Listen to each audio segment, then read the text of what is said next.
Les aventures de Gulliver dans Lilliput. Il était une fois un homme qui s'appelait Lemuel Gulliver. Lemuel Gulliver était un médecin qui vivait à l'Angleterre. Il aimait beaucoup voyager. Un jour, il a décidé de voyager vers les mers du Sud. Il a préparé son bateau et a pris de la nourriture et de l'eau. Le jour du voyage, il sauta sur son voilier, étendit ses voiles et laissa le vent pousser son bateau vers les mers du Sud. Le temps était parfait, le soleil brillait partout et le vent doux le conduisait directement à sa destination. 3 jours passèrent et Gulliver naviguait seul. Il sentait très satisfait du beau temps. Le 4e jour, et pendant qu'il dormait à midi, une tempête majeure a éclaté. Beaucoup d'épais nuages sont apparus dans le ciel. Ils étaient si sombres que le jour se transforma en nuit. Il s'est réveillé dans la peur.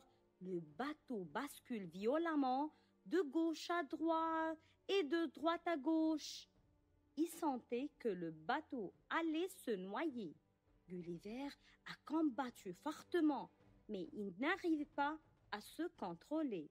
La grande tempête ne le laisserait pas naviguer en toute sécurité. Et soudain, un grand tourbillon attirait son bateau vers le bas et à tel point qu'il s'est évanoui en croyant qu'il est mort. Au bout d'une heure, il s'est réveillé. Il était entouré par des persans minuscules, mesurant environ 6 cm. Il était enchaîné à côté d'un grand temple. Tous les gens environ avaient très peur de lui, car ils pensaient qu'il était une bête. Beaucoup de soldats levaient leurs épées, leurs lances et leur armure. Gulliver a essayé de bouger, mais il ne pouvait pas, car il sentait encore fatigué. « Que s'est-il passé? Qui sont ces gens ?» se demanda-t-il. « Que fais-tu ici ?» demanda le roi Lucas. « Je naviguais vers les mers du Sud quand une grosse tempête a éclaté et qu'un tourbillon m'a tiré ici, » répondit Gulliver. « D'où êtes-vous » le roi Lucas demanda de nouveau. « Je viens d'Angleterre, » répondit Gulliver. « Angleterre? Qu'est-ce que l'Angleterre » demanda le roi Lucas. « C'est un pays comme le vôtre, » répondit Gulliver. « Donc, vous venez d'un pays plein de bêtes, » disait le roi Lucas. « Non, monsieur, nous ne sommes pas des bêtes, nous sommes humains comme vous, mais nous sommes plus grands de taille, » a répondu Gulliver. « Je suis un homme pacifique. »« Nous verrons, » répondit le roi Lucas et l'a quitté immédiatement. Il laissa Gulliver enchaîné et entouré de son armée sans nourriture ni eau. Le roi était très occupé à l'approche de la fête nationale de son royaume. Il organisait un grand festival. De nombreux officiels du royaume, y compris l'amiral Scott, princesse Edith fiancée, et Geoffrey, ministre du Trésor, assistaient au grand festival. En mangeant, en écoutant de la musique et en célébrant, de nombreux feux d'artifice ont été lancés dans l'air. Tout à coup, un grand incendie a démarré et le vent a contribué à le propager dans tous les sens. Il courait tout partout. Les gardes s'efforçaient d'éteindre le feu en utilisant l'eau de la mer, mais ils ont échoué.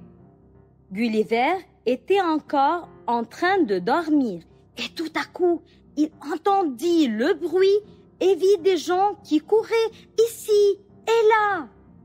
Il a vu le feu. Gulliver se déchaîna il se dirigea vers la mer, prit un grand bateau, le remplit d'eau et le jeta directement sur le feu. Il l'a immédiatement éteint. Tout le monde a été très surpris et heureux, sauf deux, Scott et Geoffrey, qui semblaient jaloux de la force et de la faveur de Gulliver avec le roi. Gulliver est devenu un grand ami du roi. Le roi lui a envoyé une invitation pour un dîner avec ses officiels. Scott a livré l'invitation, puis il est allé voir son ami Geoffrey. Les deux hommes décidèrent de conspirer contre Gulliver pour se débarrasser de lui. Après le dîner, Geoffrey est allé voir le roi pour lui demander de l'argent et de l'or. Le roi lui a demandé « Pourquoi ?» La trésorerie n'a pas d'argent ou d'or, parce que Gulliver a mangé toutes les récoltes de Lilliput et nous devons acheter plus de récoltes pour les gens, a répondu Geoffrey. Emmenez Gulliver à la ferme de l'ouest de Lilliput pour planter des récoltes. Il est un homme très utile et j'ai besoin de lui, disait le roi. Ce sont des fermes désabandonnées, Votre Majesté, a dit Geoffrey.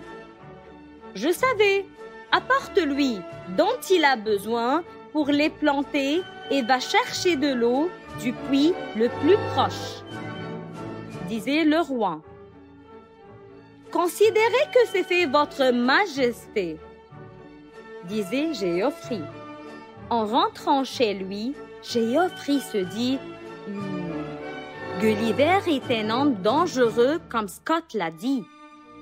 Geoffrey est allé voir Scott et lui a dit ce qui s'était passé avec le roi. Scott a dit « D'accord, donne-lui ce dont il a besoin pour planter les fermes de l'Ouest. J'ai d'autres plans pour lui. » Le lendemain, Gulliver a commencé de travailler dans les fermes, labourant le sol, semant les semences et arrosant les récoltes. Comme il était un géant, il a tout fait sans effort. Retournant au palais, la princesse a dit « Entre dans la chambre du roi. Votre Majesté, je déteste l'amiral Scott. Je ne veux pas l'épouser, disait-elle. Scott est un bon homme, s'écria le roi. Non, papa, je ne l'aime pas, répondit-elle. Mais il t'aime, a dit le roi. Non, il ne m'aime pas. Il voulait m'épouser seulement pour devenir le prochain roi. Non, il ne l'est pas. Vous souvenez-vous comment son père m'a servi le royaume avec loyauté? Répondit le roi. Ils nous ont protégés, moi et le royaume, des attaques de Cromo, continua-t-il. Et je lui ai promis avant sa mort de prendre soin de son fils Scott, donc je l'ai nommé comme amiral, disait le roi. Papa, je ne veux pas l'épouser, c'est impossible, a dit la princesse. D'accord, chérie, quand vous voulez, répondit le roi avec colère. Pendant que cette conversation se poursuit, l'amiral Scott était à la porte du roi. Il a entendu chaque mot. « Je vous demande pardon, Votre Majesté, » disait Scott. « Viens, Scott, » a dit le roi. « Je demande votre permission de prendre 3 jours de vacances. Je vais faire un voyage de pêche, » disait Scott. « D'accord, mais n'oublie pas de m'apporter du poisson, » répondit le roi. Scott souriait et disait « À votre service, Votre Majesté », puis il partait. En retournant chez lui, Scott pensait « La princesse ne veut plus m'épouser et le roi aime Gulliver. et lui fait confiance. Cela veut dire que je ne serai pas le prochain roi. Scott a ordonné à ses gardes de préparer le plus gros navire de flotte au royaume pour son voyage de pêche. Très tôt le matin, Scott a sauté seul sur son navire et a commencé à naviguer vers l'est. Après 3 heures, il a changé de direction et a navigué vers l'ouest. Il s'approche maintenant de l'île de Cromo. « Un grand navire vient vers nous !» a dit le gardien de la tour. L'autre gardien a soufflé la corde. Tous les soldats étaient armés et sont arrivés à la plage. Le navire a atterri et Scott est descendu sur la plage. « Bonjour, monsieur Walt », Scott a dit. « Bonjour, amiral », répondit Walt. « Puissiez-vous dire au roi Henry que je veux le rencontrer ?» a dit Scott. « D'accord, amiral, je vais dire au roi », a dit Walter. Après un moment, monsieur Walt revint et dit « Le roi Henry approuva la rencontre. »« Salut, amiral, comment allez-vous? Comment ça se passe ?» demanda le roi Henry. « Tout va bien, votre majesté. J'espère que vous allez bien aussi, » répondit Scott. « Votre majesté, je sais que vous aimez Lilliput et que vous désirez l'attacher à votre royaume, » continua Scott. « Et donc ?»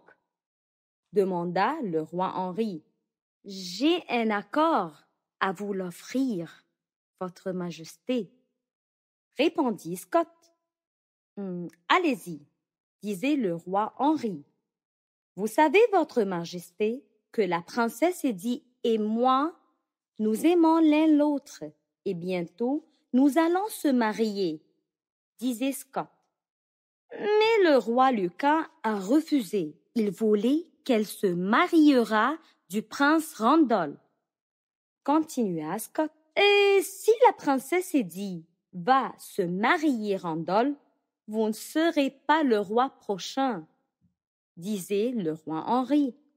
« C'est vrai, votre majesté, » a répondu Scott. Le roi Henry riait en disant « Alors, vous aurez besoin de mon aide. »« Sûrement, votre majesté, » a répondu Scott. « Comment pourrais-je vous aider ?» a demandé le roi Henry. « Votre majesté, je souhaite que vous envahissiez Lilliput, » disait Scott. « Pourquoi ?» se demanda le roi. « Vous vous rappelez la dernière fois quand nous avons essayé d'envahir Lilliput? Mon armée a été battue et j'ai perdu tous mes navires, » continua le roi Henry. « Et j'ai entendu dire que le roi a un ami qui est une bête. »« Oh, vous voulez dire Gulliver ? » ?»« J'ai un plan pour lui, votre majesté, » disait Scott. « Alors, quelles sont vos demandes ?» a demandé le roi Henry. « Quand vous envahirez Lilliput, j'arrêterai le roi et j'épouserai princesse Eddie. Lilliput fera partie de votre royaume et vous ferez de moi le souverain de Lilliput. Alors, je vous payerai 25% des récoltes chaque année, » a expliqué Scott. 2 jours plus tard, Scott est retourné à Lilliput. Il était tellement heureux. Il va rencontrer le roi Lucas. « Comment s'est passé votre voyage ?» demanda le roi Lucas. « C'était très agréable, votre majesté. J'espère que tu me rejoindras la prochaine fois, » a dit l'amiral Scott. « D'accord, à bientôt Scott, bye, » a dit le roi Lucas. « Bonne journée, votre majesté, » répondit Scott.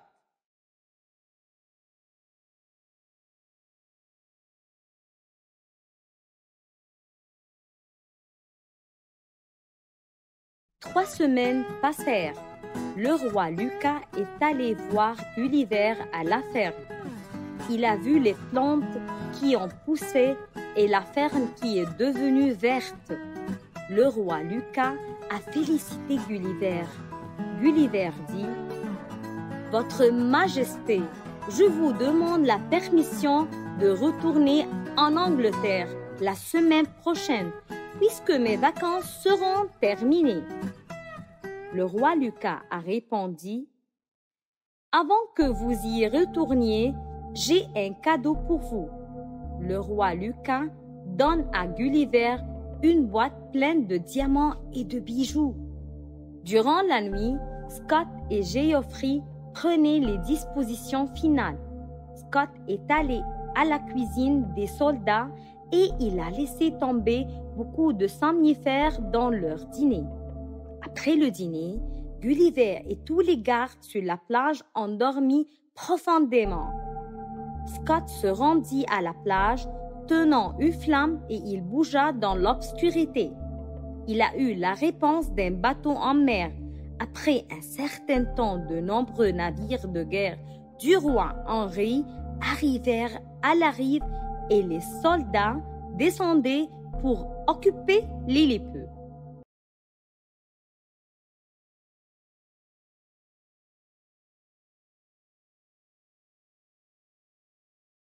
Pendant que l'armée du roi Henri attaquait le palais du roi Lucas, les gardes du palais soufflaient les cornes, frappaient les tambours et agitaient les bannières. La bataille entre les deux armées a commencé. Les gens de Lilliput se réveillèrent et allèrent défendre leur roi et le royaume. Ils ont leurs haches, leurs battes, leurs serpettes et tout ce qu'ils pouvaient obtenir pour aider leurs armées. À ce moment-là, Gulliver et les gardes de plage dormaient encore profondément. L'amiral Scott a emmené des soldats pour arrêter le roi Lucas et la princesse. Il a essayé de kidnapper la princesse, mais un brave villageois l'a attaqué et l'a libérée. Quelques villageois sont allés à Gulliver et ont éclaboussé de l'eau sur son visage pour le réveiller. Quand Gulliver se réveilla, il se rendit immédiatement au palais du roi et aida à vaincre l'armée du roi Henri. Il les a jetés à la mer, a libéré le roi Lucas et a arrêté Scott. Après une longue nuit, Lilliput redevient une île tranquille. Scott et Geoffrey sont allés en prison et le roi Henri et son armée ont été vaincus. Le roi Lucas a décidé d'épouser la princesse et dit au brave villageois qui l'a protégée. 7 jours plus tard, Gulliver dit au revoir au roi Lucas, à la princesse et aux Lilliputiens. Ils lui ont tout dit au revoir. Gulliver est parti en mer. Encore une fois, la tempête a soufflé et a jeté Gulliver loin de Lilliput. Enfin, il arrive à Londres en toute sécurité avec tous les cadeaux du roi. Il a raconté son incroyable histoire à tous ses amis.